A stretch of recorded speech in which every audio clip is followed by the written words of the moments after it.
Hey guys जय जगन्नाथ। मो नाम हूँ जयराम दास। भाई मैंने जिते जन भल पाई मु गोटे तो कहमी से भूल कि ठीक होती वीडियो भाई मुझे जनवाई चाहूँ क्या आघात देवाई चाहूँ भाई तुम देख जो तुम भल पाच तुम भल पाच सी भल पाच भल पाई सारी झील कौन कर तुम संगे पड़ी जाऊँ जो तुम पड़ी जाऊँ झील झीर बाप माँ केत कष्ट पाई तुम भी जान न तुम जति सांगसाथी एकला तो कहीं उठे जाए पारे तुम सांगसाथी फोन मार आसते हेल्प करती झील को लेकिन पड़े जाओ कि नुच तुम गोटे कथा कौच भाई जो तुम झील को नहीं आस बापा माँ रास्तार मुंडे कि चली पारे कहीं तुम देख तो से झील घिनी आसिल गान को किसी कहे ए आ झील पड़ी माँ दीदी कौन सी जिनस कि बाहर बाहर जाकि दुकान किनते हो से लोक बेसी पिला लोक मैंने स्त्री लोक से मैंने माँ को बहुत बेजित करती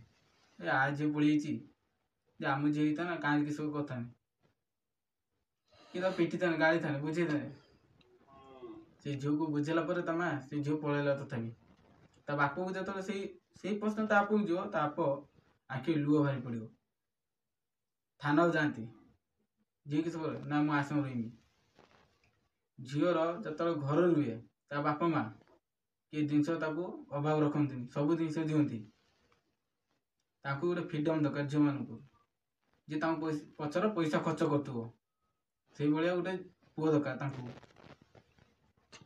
तो किसी फायदा झील सब पलि जाऊँ पलैगला से भल रहा केस गला जहाँ बात होगा समाधान होगा तुम देख तुम तो बाप माँ हम से तुम जान कईटा ठीक कईटा भूल तुम बाप माँ तुम बारंबार बुझाऊे छुआ भल पाएनि हाँ भल दी पाइज ठीक अच्छे तुम देख तुम बाप माँ कहीं मना करती भल पाइबा तुमर से पुओ कौन करुचु कौन ना केते पाठ पढ़ी से समस्ते बुझती खासकर बाप माँ झील कहीं भाई आज तुम देख आज से झील घिनी आइल काली बाई सारापर झील को ठीक से रखी पार नु कि खाईते दे पार कि पिंधे दे पार समस्त कहते भल पाइबार मु रहीजिमी एमती कौन सी झील नहीं खाइबा आ ड्रेस पिंधा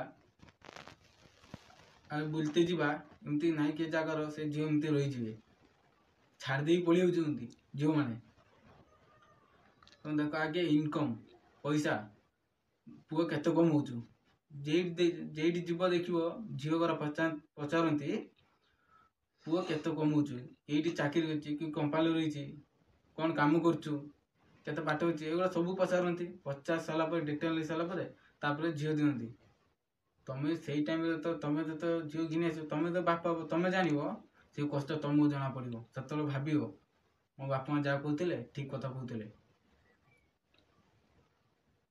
दुनिया कौन सी जिनस नहीं भल पाइबा तो समस्ते राजी था कि झील गोटे पुओ भर बहुत फरक थाए पुओ 10 थर भावे झील जी भी से 10 थर भावे जो शाशु घर जाए सी जी से नुआ नुआ बहुत भल रही थाए जो धीरे धीरे मसे कि 2 मास जाइब रूल देख एक्शन देख केमी रागी कथा झाड़ी कथा भल पाइबा भाई कई आज सक्सेसफुल होना ना हे आगू मुझे कहीदे बाप माँ को कष्ट देकी केवे कार शोक भी है नहीं केवे बापा आखि लुह दबनी तुम बाप माँ केत कष्ट न कर तुम बहुत किसी कष्ट कर तुम देख गोटे खेलदान जिनस जो तुम बाप पैसा न थाए से जो कौन कम करती नहीं तुमको से जिन आनी दिखती तुम गोटे सपोज गोटे मोबाइल जो कॉलेज जीव से किस बाप मत गोटे मोबाइल दरकार तो मोबाइल नेल जो कौन कष्ट कर कम कर पैसा देख मोबाइल गोटे करदे सारापर तुम कौन कर पाठ छाड़ी इंस्टाग्राम वीडियो कल पुओं संगे चैटिंग कल କିଛି ତମ ନିଜ ଗୋଡ଼େ କିଛି ଠିଆ ହେଇକି କରିକି ଦେଖାଉ ତମ ବାପା ମାଆକୁ। ତମ ବାପା ମା କେତେ ଆଶା ରଖିଥିବେ ତମ ଉପରେ, କେତେ ଭରସା ରଖିଥିବେ ତମ ଉପରେ। ତମ କ'ଣ ପୁଅ ସାଙ୍ଗରେ ଭଲ ପାଇକି ପଳେଇ ଯାଉଛ। ସେ ପୁଅ ବି ଭାଇ ମୁଁ କହିବାକୁ ଚାହୁଁଛୁ, ପୁଅ ଯଦି ଭଲ ପାଇଛି ଠିକ୍ ଅଛି, ପୁଅ ବି ସେତିକି ବୁଝିବା ଦରକାର। ଆଜି ବହୁତ କମ୍ ଏଜର ଛୁଆମାନେ ବି ବାହା ହେଇଯାଉଛନ୍ତି। କମ୍ ଏଜ୍ ବାହା ତ ହେଇଯାଉଛନ୍ତି, ଯେତେବେଳେ ବୟସ ମନ ତାଙ୍କର ସେତେବେଳେ ଜାଣିପାରିବେ ଆମେ କ'ଣ ଜୀବନ ହାସିଲ କଲେ, କ'ଣ ଲାଭ କଲେ। ସେମାନେ କିଛି ବୁଝିପାରନ୍ତିନି। ବହୁତ କମ୍ ଏଜ୍ ବାହାଘର ହେଇଗଲା ପରେ ବୁଝିପାରନ୍ତି। 30 ବର୍ଷ 40 ବର୍ଷ ହେଇସାରିଲା ପରେ ସେମାନେ ଏଇଟା ଭାବନ୍ତି ମୋ ଜୀବନର ମୁଁ କ'ଣ ପାଇଁ ବାହାନି ଏତେ ଶୀଘ୍ର। ମୁଁ ଯଦି ନ ବାହାଇକି କିଛି ଯଦି କରିଥାନି ତାହେଲେ ସଫଳତା ନିହାତି ପାଇଥାନି।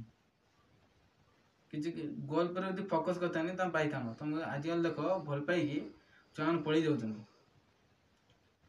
ସେମିତି କରନି। ତମ ଗୋଲ୍ ଉପରେ ହାସିଲ କର। ଗୋଟେ ଗୋଲ୍ ନିହାତି ରଖିବ।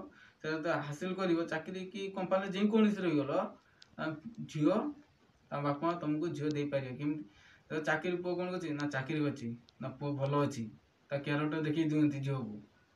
ତମେ ଦେଖ ଅଧିକାଂଶ ଘରକୁ ଯଦି ଝିଅ ଯାଇନା ତାକୁ ଭଲ ମାନେ ସମ୍ମାନ ଦିଆଯାଏନି, ଗାଳି କରନ୍ତି। ସେଥିପାଇଁ କହୁଛୁ ଯଦି ଭଲ ପାଉଛ ଦେଖିଛ ଭଲ ପାଅ। ଭଲ ପାଇବା ଏମିତି କ'ଣ ନାହିଁ, ସମସ୍ତେ ଭଲ ପାଉଛନ୍ତି। କିନ୍ତୁ ଗୋଟେ ଦିଦି ବାହା ହେବାକୁ ଚାହୁଁଛନ୍ତି ତାହେଲେ ଗୋଟେ ଜୀବନର କିଛି ହାସିଲ କରି ସାରିଲା ପରେ, ପଇସା କିଛି କମେଇ ସାରିଲା ପରେ ତାପରେ ବାହା ହବ। ଏତିକି ରହୁଛୁ। ଜୟ ଜଗନ୍ନାଥ।